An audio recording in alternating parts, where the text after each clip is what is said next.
Por séculos, a Arca da Aliança tem sido um dos maiores mistérios da história, cativando estudiosos, aventureiros e fiéis.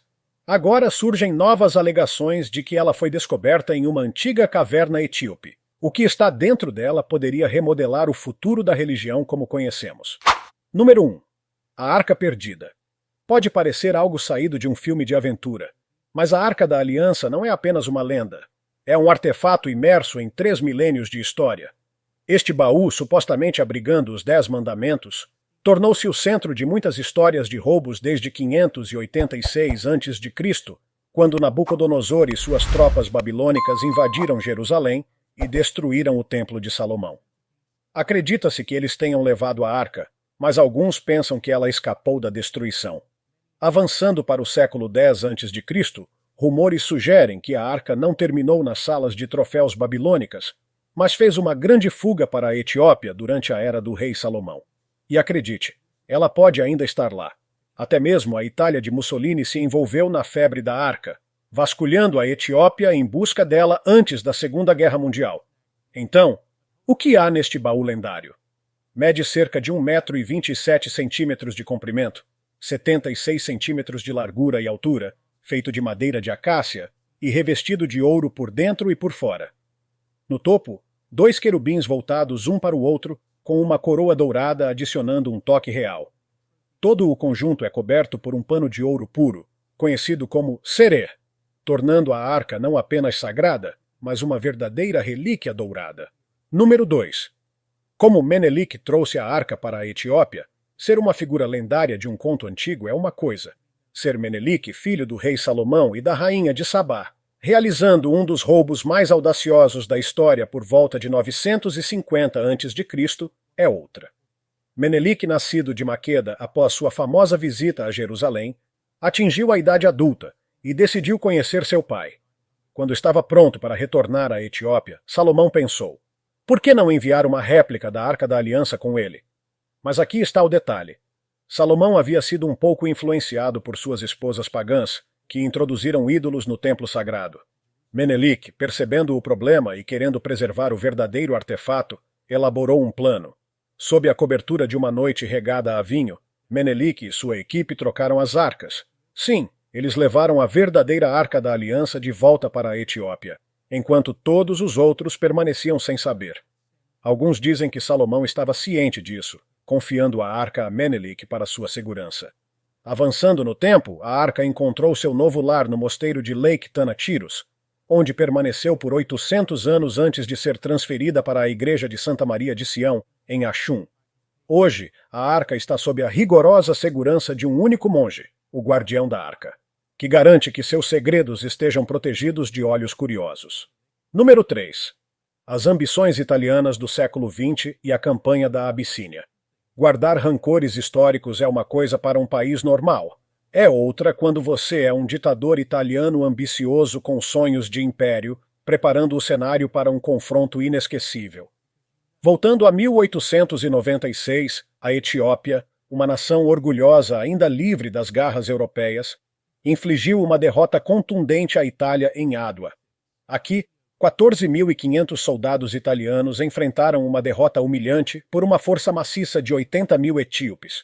Avançando para 1935, alimentado por sede de vingança e ansioso para expandir seu império, Mussolini ordenou que seu exército modernizado entrasse em ação em 3 de outubro. Sob o comando do marechal de campo Rodolfo Graziani, as forças italianas partiram de suas bases na Somalilândia italiana e na Eritreia, cruzando os terrenos acidentados da Etiópia. O que se seguiu não foi apenas uma campanha militar, mas um capítulo dramático na saga das ambições italianas na África, transformando o que poderia ter sido uma página na história em um espetáculo completo. Número 4. A postura silenciosa do Vaticano. Quando política e religião se misturam, as coisas podem ficar um pouco picantes, e nem sempre de maneira positiva. Naquela época, a tomada da Abissínia, agora Etiópia, causou um verdadeiro alvoroço. A Liga das Nações estava indignada, emitindo protestos por todos os lados, mas um jogador-chave parecia incomumente quieto: o Vaticano. Alguns sussurravam que a Santa Sé poderia ter seus próprios motivos para manter o silêncio.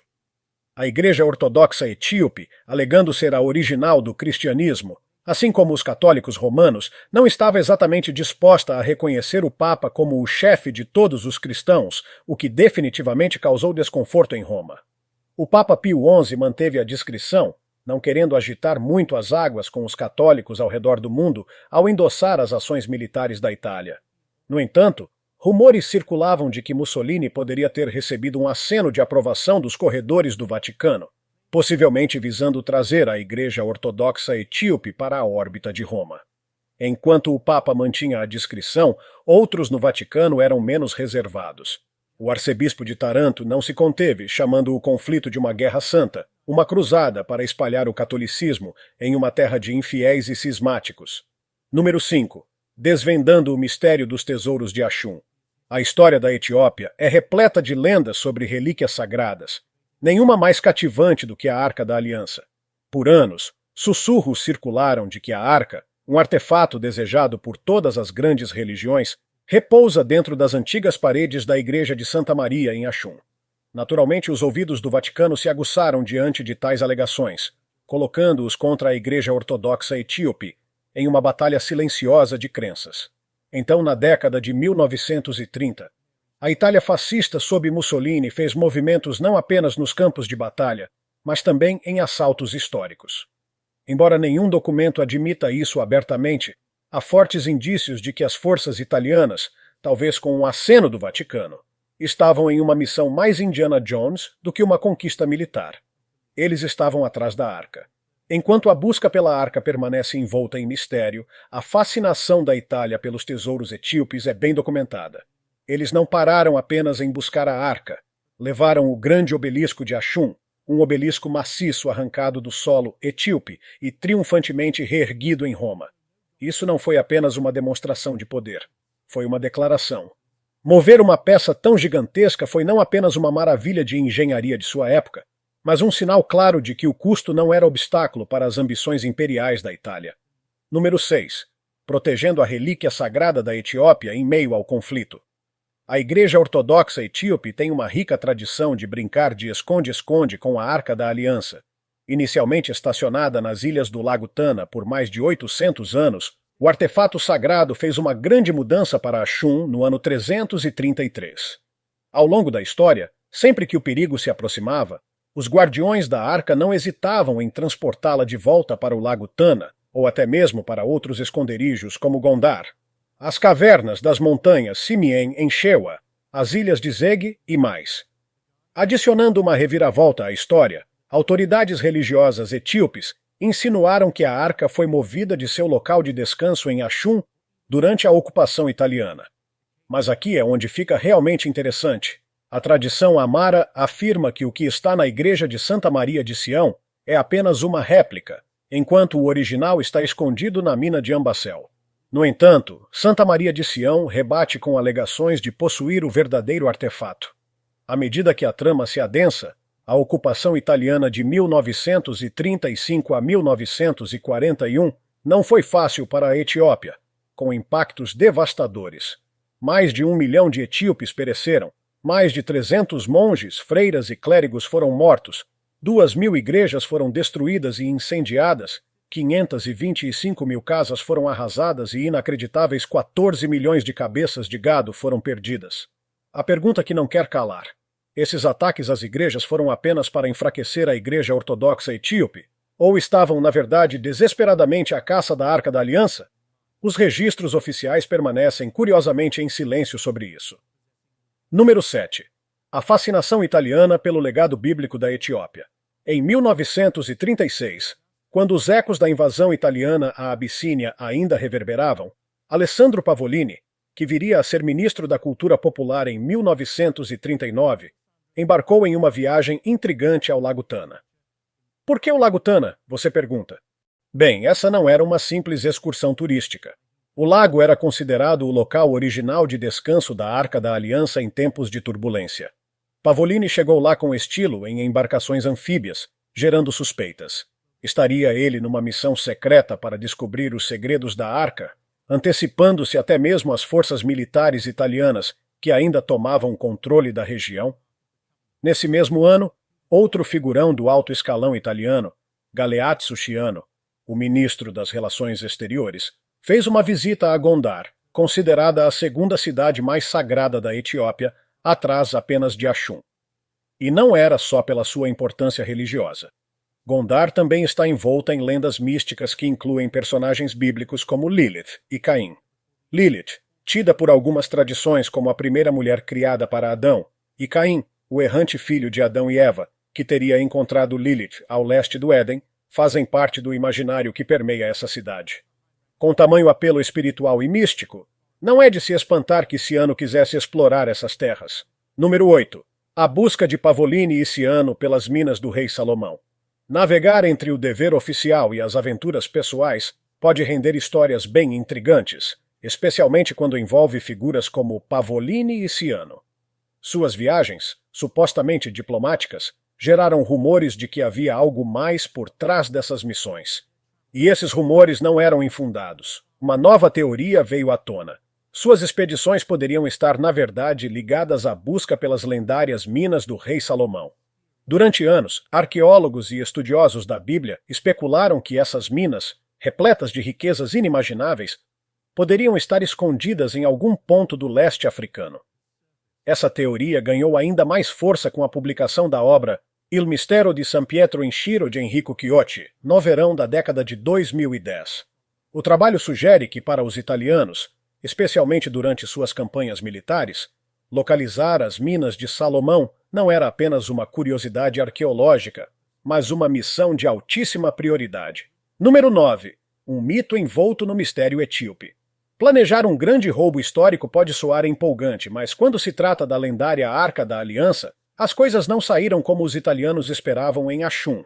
Os etíopes estavam vários passos à frente, ostentando não apenas uma, mas mais de 100 arcas espalhadas pelo país. Essa jogada estratégica confundiu completamente os italianos, que acabaram sendo vítimas de um clássico ardil etíope, dificultando qualquer tentativa de identificar a localização da verdadeira arca, se é que ela existia mesmo. Para os etíopes, essa manobra foi um verdadeiro golpe de mestre para proteger o que consideram seu mais sagrado tesouro. Enquanto isso, o mundo segue intrigado.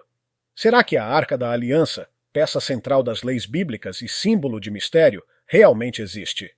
Até hoje não há provas concretas de sua existência, o que só aumenta o fascínio ao seu redor.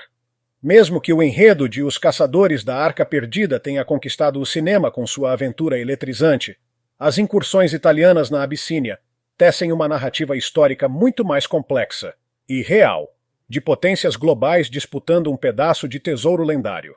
Número 10. O Império de Axum. O Império de Axum, que brilhou do século I ao século VIII da era cristã, não era apenas um gigante no comércio que ligava a África ao Oriente Médio e ao Mediterrâneo. Ele também pode ter sido o guardião de um dos maiores mistérios da humanidade, a Arca da Aliança.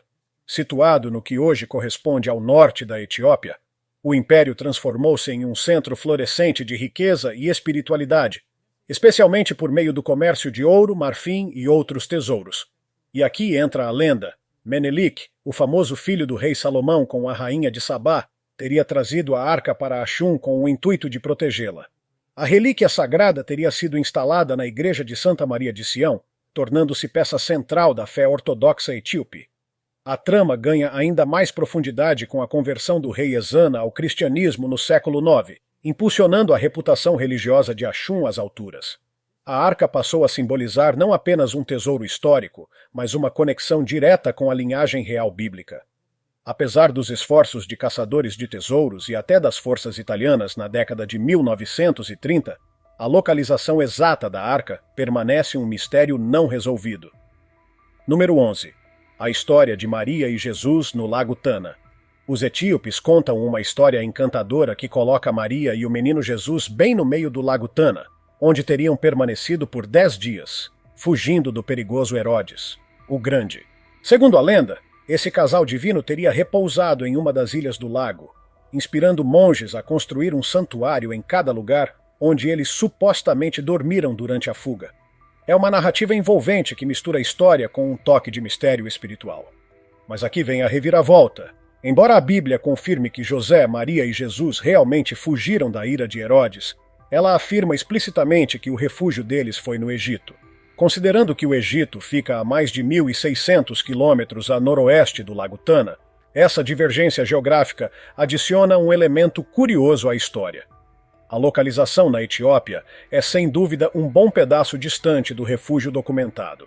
Apesar desse erro de mapa, a lenda segue sendo uma parte preciosa do patrimônio etíope, transformando uma ilha no Lago Tana em um ponto de admiração histórica e peregrinação espiritual. Seja fato ou fábula, continua despertando curiosidade e reverência, transformando um possível deslize geográfico em uma narrativa mística e inesquecível. Número 12. O fracasso egípcio de Saki. Há um tipo especial de ops na história reservado àqueles que cometem erros gigantescos. Caso exemplar, o audacioso saque de Jerusalém por ninguém menos que o rei Sisaque do Egito. Isso ocorreu durante o reinado de Roboão, quando Jerusalém era uma cidade próspera.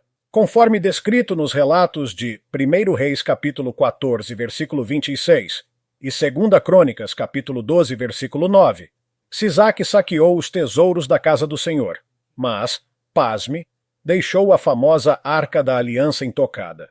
Avançando alguns séculos, encontramos o rei Josias instruindo os levitas a devolverem a Arca Sagrada ao Templo de Salomão. Isso mostra que, de alguma forma, a Arca ainda estava por lá, resistindo a grandes convulsões históricas, inclusive sob o rei Manassés, que chegou a transformar o templo em lar de seus próprios ídolos. Então, por que Sisaque deixou a arca para trás? Duas possibilidades.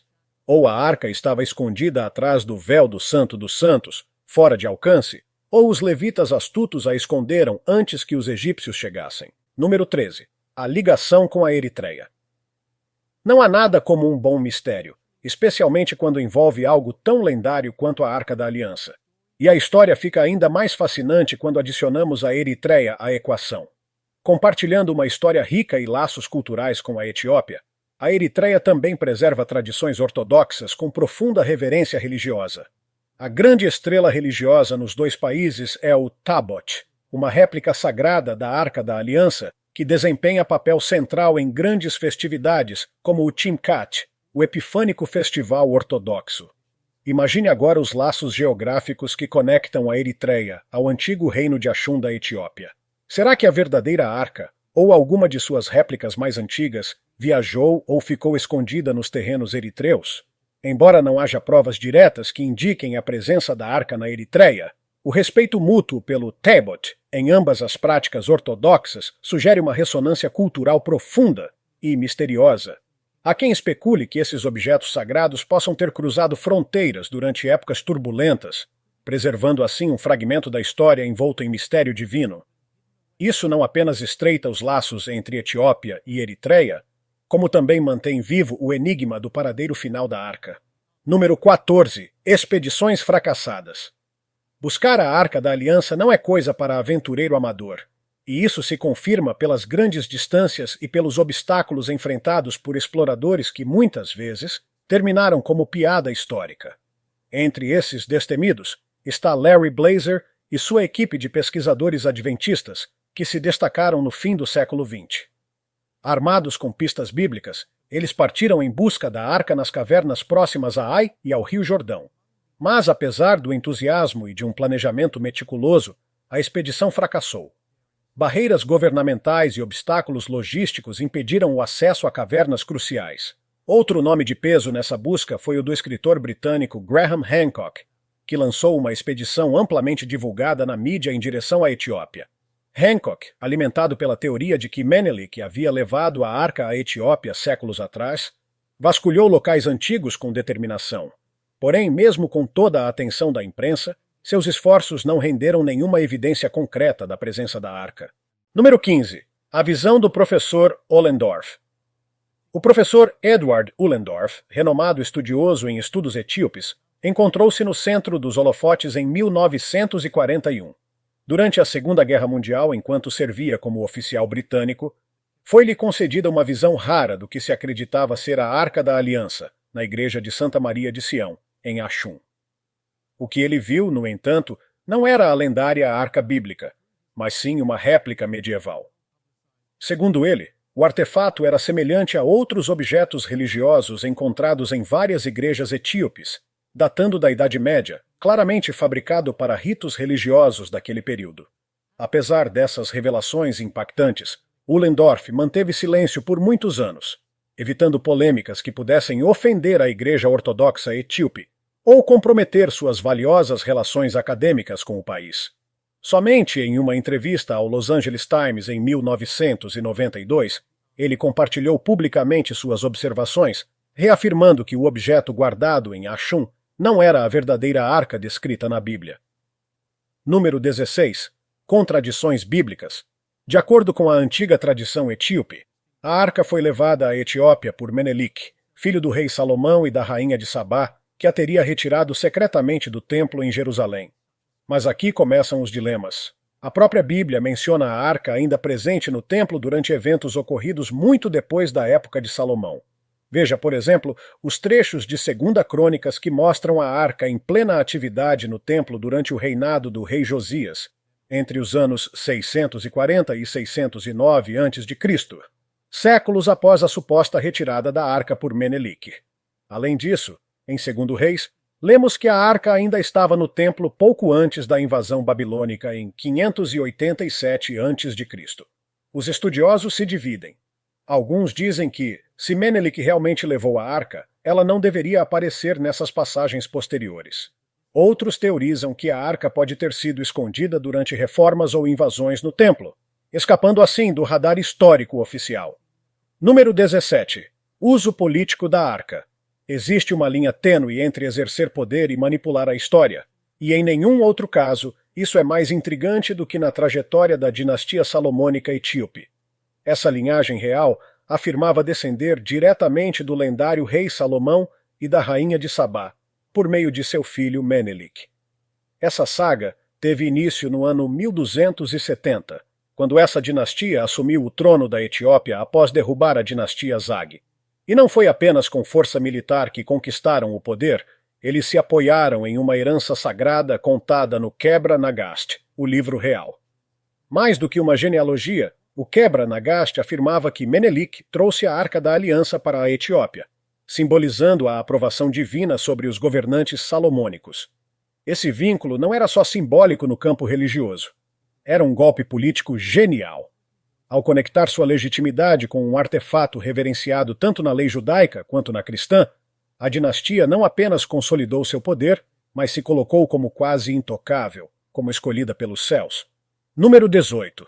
O envolvimento português no século XVI. No século XVI, os portugueses não estavam apenas explorando novas rotas comerciais. Eles estavam mergulhados de cabeça na política etíope e nos mistérios antigos do cristianismo oriental. Um dos aventureiros mais notáveis desse período foi Cristóvão da Gama, filho do célebre navegador Vasco da Gama. Em 1541, Cristóvão não estava fazendo turismo. Ele liderava uma força portuguesa robusta para apoiar o imperador Gelaudeus na batalha contra o formidável Ahmad ibn Ibrahim al-Ghazi, também conhecido como Gragen. Essa missão não foi apenas um esforço militar. Foi uma defesa estratégica do reino cristão da Etiópia, considerado o guardião da Arca da Aliança. A busca pela arca não era apenas um passatempo para os portugueses. Figuras como o infante Dom Henrique, o navegador, e a Ordem de Cristo viam a arca como um símbolo de poder espiritual e político. Encontrá-la significava não só ampliar o cristianismo, como também fortalecer alianças com a Igreja Ortodoxa Etíope, um aliado valioso em terras distantes. E quanto ao paradeiro da misteriosa arca? Segundo a lenda, ela encontrou abrigo inicial próximo ao lago Tana, sendo posteriormente transferida para a Igreja de Santa Maria de Sião, em Ashun, onde, dizem, permanece até hoje, guardada com fervor religioso. E aí, o que você acha de tudo isso? Será que a lendária Arca da Aliança está mesmo escondida em algum canto da Etiópia? Ou será que ela nunca existiu de verdade? Uma coisa é certa. Esse mistério continua despertando fascínio, movendo impérios, inspirando lendas e alimentando buscas que atravessam séculos. Se o conteúdo da arca for real e vier à tona um dia, será que isso mudaria o curso da religião como conhecemos? Ou apenas reforçaria aquilo que muitos já acreditam há milênios? Se tiver gostado do vídeo, deixe seu like e inscreva-se em nosso canal para acompanhar todas as novidades. Te encontro em um desses vídeos que estão aparecendo agora na sua tela. Cuidem-se, pessoal!